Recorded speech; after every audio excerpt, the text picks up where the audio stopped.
أعوذ بالله من الشيطان الرجيم. Dengan saya berkongsi satu sifat Rasulullah sallallahu alaihi wasallam yang sangat suka dimiliki oleh kita semua pada hari ini. Nampak mudah tapi susah. Nabi sallallahu alaihi wasallam seorang yang sangat suka senyum dan sangat suka bergurau. Kadang-kadang hari ini suami isteri serius, muka ketat. Daripada start bangun pagi dah muka ketat. Bang, bangunlah bang, ya Allah, bila awak nak berubah ni?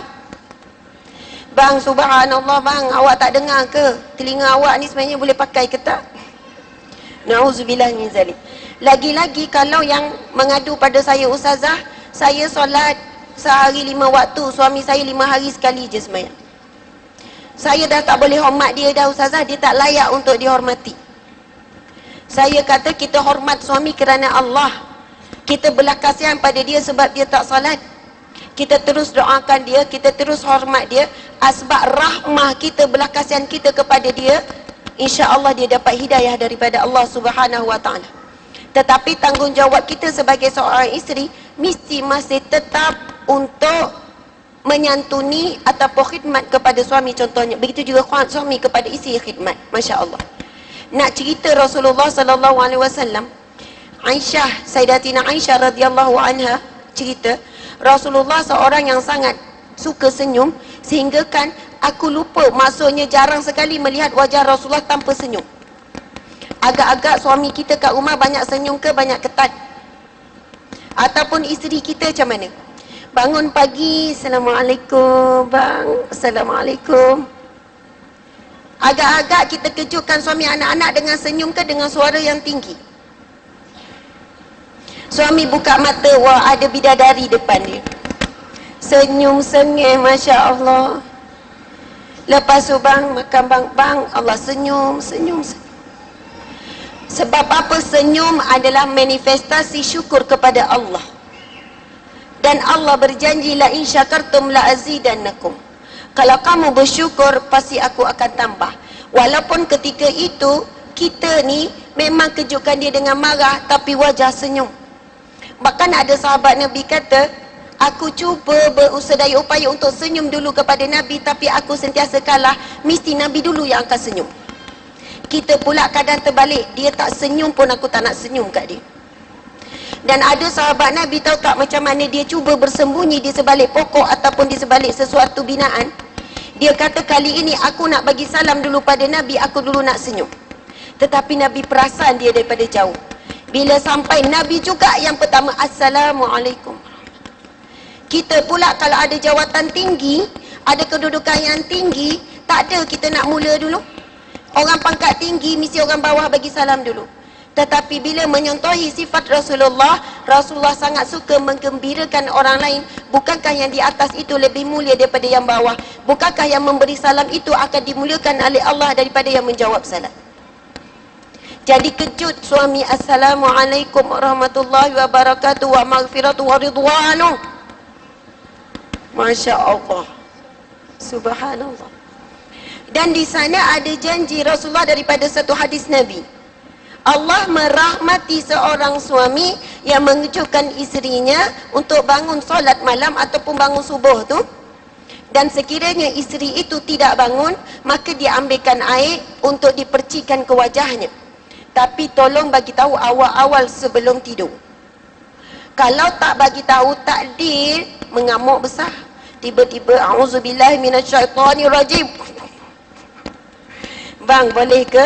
Dan sebenarnya kita sapu kat muka. Ini sunnah Nabi. Sapu kan jadi ada satu sentuhan. Dan ramai ibu bapa bila guna kaedah ni pada anak sangat berkesan. Kalau Umi kejut besok, kalau tak bangun, Umi sapukan air, boleh? Okey Umi. Lepas tu, bila ikut sunnah Nabi dan niat nak ikut sunnah, Allah akan mudahkan. Assalamualaikum, bangun salat subuh, ataupun bangun qiyamul-lail setengah jam lagi nak subuh, bangun tahajud, kita pun ambil air, kita sapukan. Hadis Nabi yang sahih, Allah merahmati. Kemudian sekiranya suami tu tak bangun juga, Masya Allah, insya Allah bila disapu agak-agak bangunlah. Tapi kalau tak bincang, terus jirus je, bukan percik je. Suami pun terkejut, ni kenapa ni Ustazah Asmat cakap malam tadi? Dah sebut nama, petik nama kita pula. Mesti bincang dulu, setuju tak nak guna kaedah tu. Tapi kalau ikut kaedah Rasulullah, rahmat Allah akan turun. Kemudian hadis itu bersambung, Allah merahmati seorang isteri, seorang wanita yang mengejutkan ahli keluarganya, kejutkan suami ni. Lalu sekiranya suami tak bangun, lalu dia menyapukan air pada wajah. Allahu Akbar. Maka kalau kita faham tentang ini, kita berebut-rebut untuk bangun awal. Bahkan kalau suami kita yang kejutkan kita, besok kita suruh tidur balik. Saya nak kejut awak, berebut nak kejut dulu. Sebab pagi-pagi dah dapat rahmat Allah.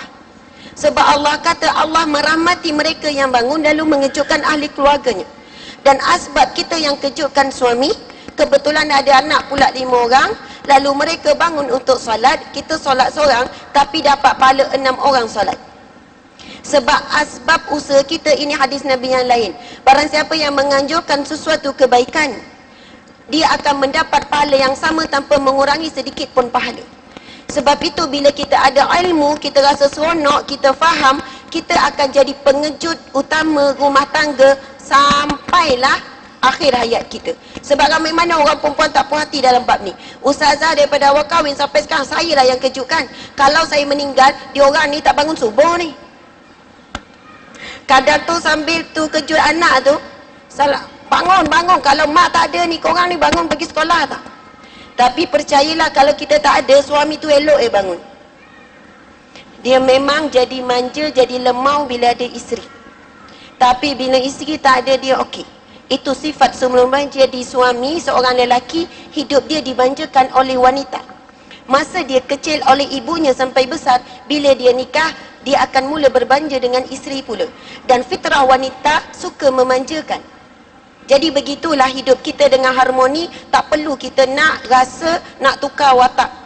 Dan memang kita suka memanjakan pun. Subhanallah, Allahu Akbar. Jadi sebagai penutupnya, Masya Allah, saya nak cerita lagi satu kisah Rasulullah SAW. Rasulullah bukan setakat suka senyum. Dan kita tahu senyum itu satu sedekah. Itu hadis yang sahih. Berwajah yang manis itu sedekah. Senyum.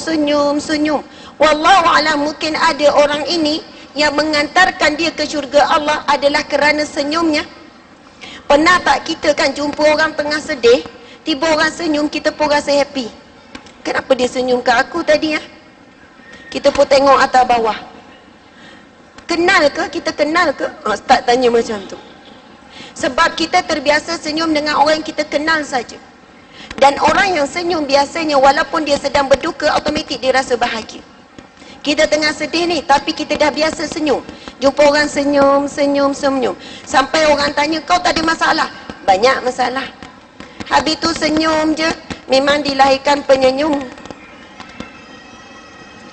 Ataupun ikut sunnah Nabi, senyum dalam keadaan sukar, ini lagi mahal nilainya.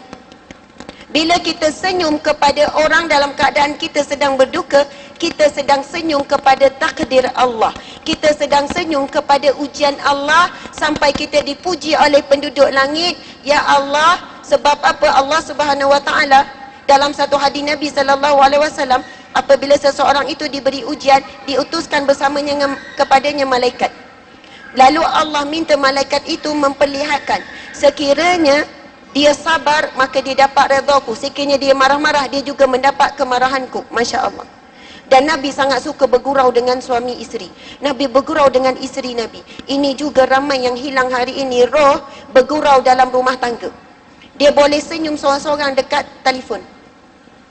Senyum, gembira, kikik. Dia tengok video yang kelakar-kelakar dalam tu. Tapi nak bergurau senda dengan pasangan, tidak. Serius saja. Sedangkan pahala itu banyaknya bila bergurau senda dengan pasangan. Dan Rasulullah dengan isteri, Masya Allah, sangat manja. Dan isteri Nabi suka memanjakan Rasulullah.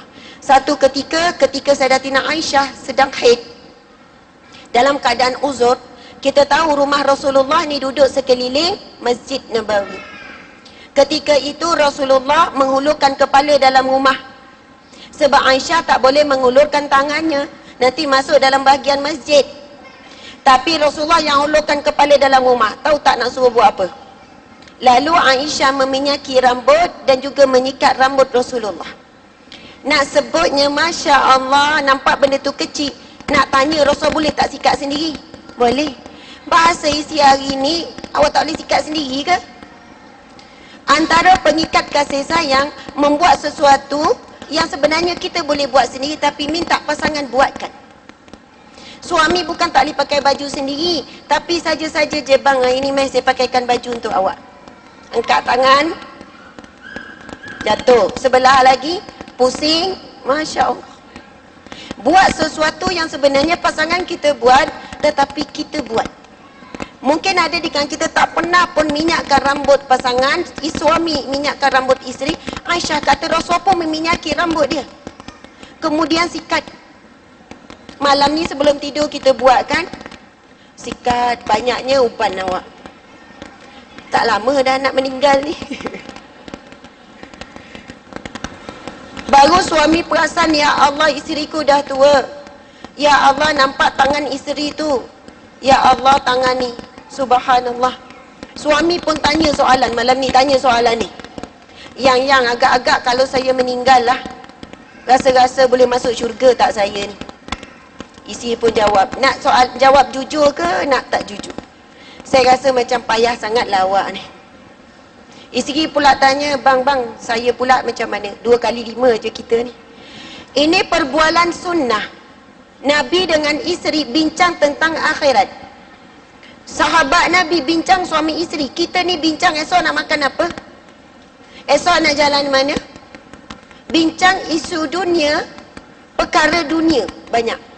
Tetapi sekali-sekala bincang pasal mati. Saya kalau mati macam mana, bang? Suami standard jawapan dia, tanam je lah. Takkan nak simpan lagi. Bersabarlah dengan jawapan tu betul. Kita pun pesan, awak nak nikah lagi tak lepas saya meninggal? Agak-agak dia jawab apa? Orang lelaki, kalau isi meninggal nikah lagi tak? Ui, takut jawab. Mungkin pertabi kot persatuan takut bini. Saya bila cakap pasal mati kan, saya cakap, bang, kalau saya meninggal dulu, kalau awak nak nikah lagi, subhanallah silakan, tapi cari isteri yang begini-begini. Saya nak ibu kepada anak saya begini-begini. Awak boleh tak? Subhanallah. Sebab apa? Cinta kita dengan suami ini bukannya kita ikat dunia dan akhirat, dan kita mencintai suami kita pun kerana Allah, dan cinta kita ini untuk dibawa kepada Allah Subhanahu wa ta'ala.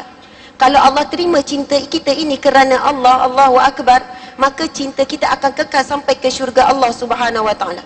Sebab ada isteri dia pesan macam ni, kalau awak nikah lagi saya jadi langsung, saya cekik awak. Takkan nak jadi hantu kot. Kita nak roh yang baik boleh tembus ke langit bersama dengan roh orang-orang yang soleh. Subhanallah, Allahu Akbar.